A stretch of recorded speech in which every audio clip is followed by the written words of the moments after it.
জ্ঞাপন করি আপনাদের সুখে দুঃখে আপনাদের পাশে আমি থাকবো।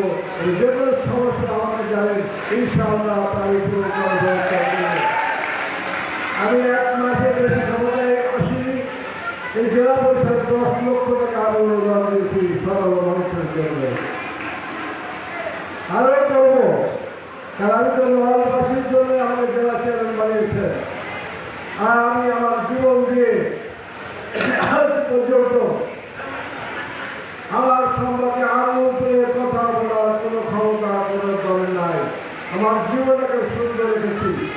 আমার 3টে ছেলে, একটা প্রফেসর, একটা বিধর্ম ডাক্তার, একটা বিধর্ম মাস্টার, আর একটা ছেলে চাকরি করে, আর আমার আরেকটা ঘুমের সে রাজনীতি আছে। আলহামদুলিল্লাহ, তাও জনগণের কাছে অত্যন্ত প্রিয়।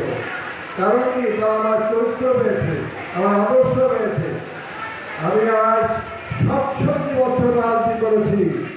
এই জনাব শেখ মুজিবুর রহমান যেমন আশ্রয় দিয়েছেন, শেখ হাসিনা আশ্রয় দিয়েছেন।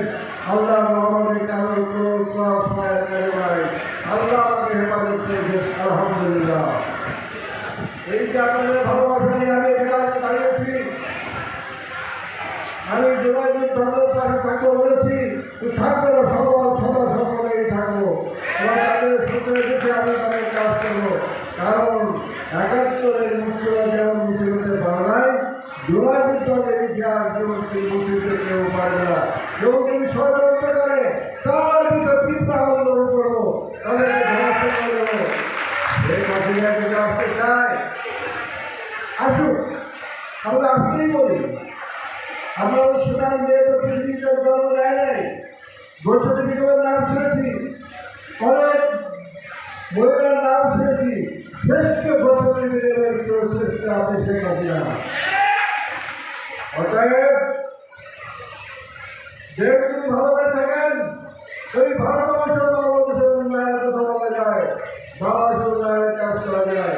বাংলাদেশের ধ্বংসের যদি ষড়যন্ত্র করেন, জনগণটা মেনে নেবে না। আমি আর বক্তব্য দীর্ঘায়িত করবো না। আরো অনেক বক্তা আছেন। আমি শুধু এই আশীর্বাদ দিয়ে যাচ্ছি, আপনাদের পাশে আমি আছি।